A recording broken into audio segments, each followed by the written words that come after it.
These are Diamond Duluth.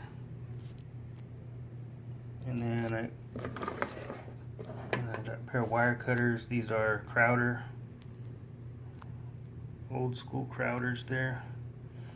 And then I got this little hunting knife.